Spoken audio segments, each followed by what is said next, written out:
क्या आपको पता है, जब आप छोटे थे तो आपके पालन पोषण के लिए आपके माता पिता और आपके परिवारजनों ने कितने कष्ट सहे थे, कितनी सारी विपदाओं का सामना किया था आपको पालने पोषने के लिए।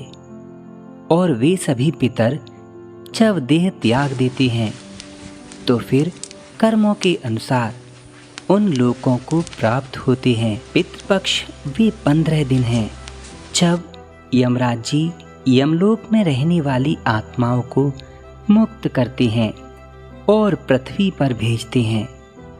वे पितर जब पृथ्वी पर आते हैं तो उम्मीद करते हैं कि उनके परिवार की संतानें उनके लिए कुछ अच्छे कर्म करेंगी, उनको सात्विकता के साथ दान पोषण और उनका स्मरण श्री हरि की आराधना करेंगी, जिससे वे पोषित होकर उनको वरदान दें। इसीलिए इन 15 दिनों आपको कुछ ऐसे कार्य अवश्य करने चाहिए जो आपके पितरों को शांति प्रदान करें। वर्ष भर में 365 दिन होते हैं। 365 दिन आपके लिए हैं, पर क्या आप 15 दिन नहीं निकाल सकते अपने उन पूर्वजों के लिए जिनका देहावसान हो गया है और यमराज जी के द्वारा जिन्हें 15 दिनों के लिए पृथ्वी लोक पर भेजा गया है। गरुड़ पुराण में भगवान विष्णु गरुड़ जी को ऐसी ही शिक्षा दे रहे हैं कि पितरों की शांति और उनको तुष्ट एवं संतुष्ट करने के लिए एक साधारण व्यक्ति को क्या करना चाहिए। इस वीडियो में आप ऐसी ही कुछ बातें सीखेंगे जो आपके बहुत काम आएगी, क्योंकि अगर आपके पितर प्रसन्न हो गए तो भगवान जी भी प्रसन्न हो जाएंगे। इसीलिए प्रत्येक व्यक्ति पर पितृ ऋण होता है, क्योंकि उनके पितरों ने उनके लिए बहुत कष्ट सहे हैं। सबसे पहला धर्म है, भगवान विष्णु गरुड़ जी से कहते हैं, हे गरुड़, मेरे पसीने से तिल की उत्पत्ति हुई है, इसीलिए तिल बहुत पवित्र हैं। अगर किसी व्यक्ति के पास समय ना हो फिर भी उसको इन 15 दिनों में समय अवश्य निकालना चाहिए, क्योंकि मनुष्य को ये देह उसके माता पिता के द्वारा ही प्राप्त हुई है।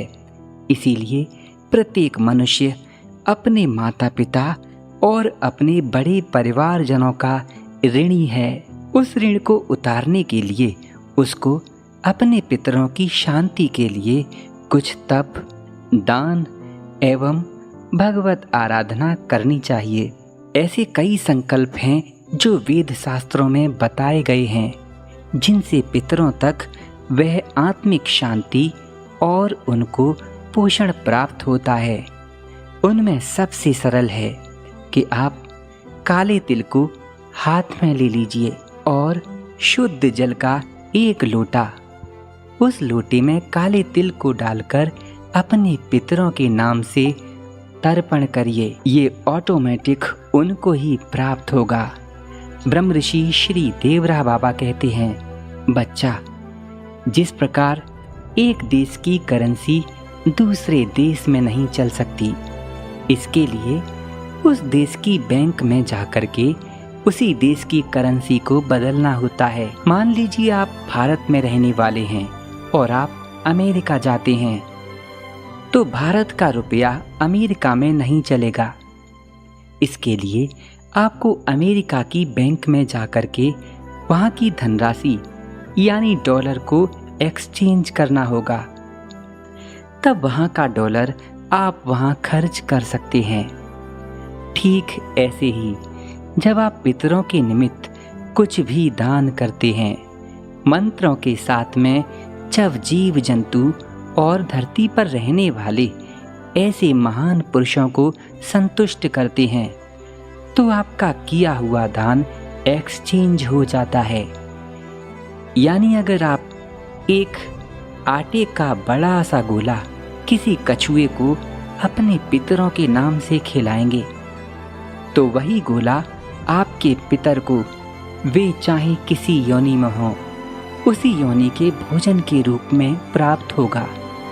यानी अगर आप कछुए को आटे की गोली खिलाएंगे तो आपके पितर अगर शेर की योनि में हैं तो वो उनको एक मांस के बड़े लोथड़े के रूप में प्राप्त होगा और उसको पाते ही अपने आप ही वो आत्मा आपको संतुष्ट होकर प्रसन्न होकर वरदान प्रदान करेगी उनकी क्षमता के अनुसार।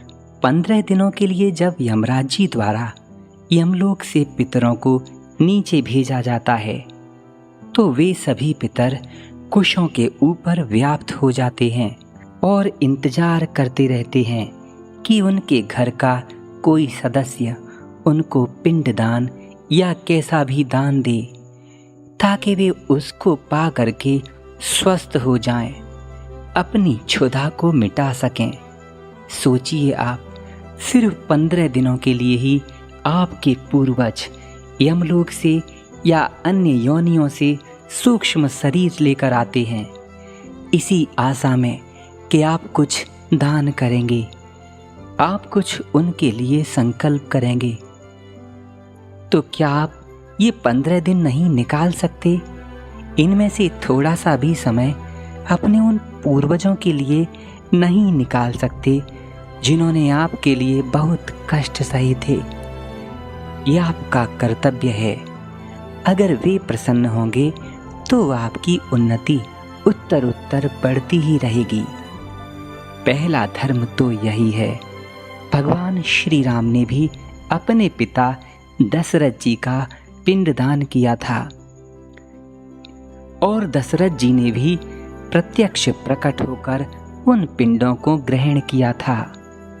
कर्ण के भाइयों ने इन्हीं 15 दिनों में कर्ण को पिंडदान दिया था और कर्ण ने भी बदले स्वरूप विशेष आशीष अपने भाइयों को प्रदान किया था। यह पुरातन पूजा है जो प्राचीन काल से चली आ रही है। ऋषि मुनियों ने इसे प्रमाणित किया है अपनी दिव्य दृष्टि से देखकर। सिर्फ हिंदू ही नहीं, प्रत्येक मनुष्य का ये कर्तव्य है कि वो अपने पूर्वजों के लिए पिंड दान करे, वस्तु दान करे, तुला दान करे, अन्न दान करे और यथासंभव कुछ ना हो सके तो तिल का दान तो अवश्य करे, क्योंकि तिल भगवान विष्णु के पसीने से उत्पन्न हुए हैं और परम पवित्र हैं। कम से कम तिल दान तो अवश्य करना चाहिए। गीता जी का पाठ अपने पूर्वजों का नाम लेकर सुनाना चाहिए। रामायण पढ़ने वाले व्यक्तियों को 1 मास पारायण प्रतिदिन पढ़ना चाहिए।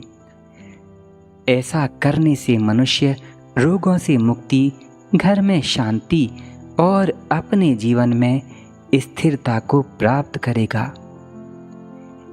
ये बातें टल नहीं सकती क्योंकि ये सत्य और सनातन हैं। ख्याल रखिए अपने पूर्वजों का। प्लीज़ थोड़ा सा समय आलस्य त्याग करके निकालिए। जल में काले तिल मिला करके सूर्य भगवान को तर्पण करिए।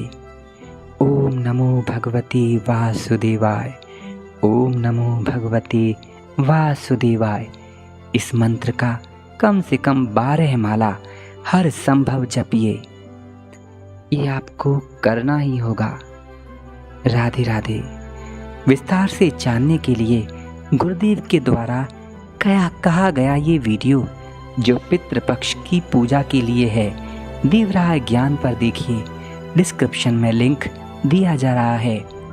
और आश्रम में हो रहे पिंडदान को अगर आप देखना चाहते हैं, वहाँ के संकल्प मंत्र और वैदिक विधियों के द्वारा जो यज्ञ, अनुष्ठान और तर्पण किए जा रहे हैं, अगर आप कुछ न कर सकें तो उसमें भाग ले लें।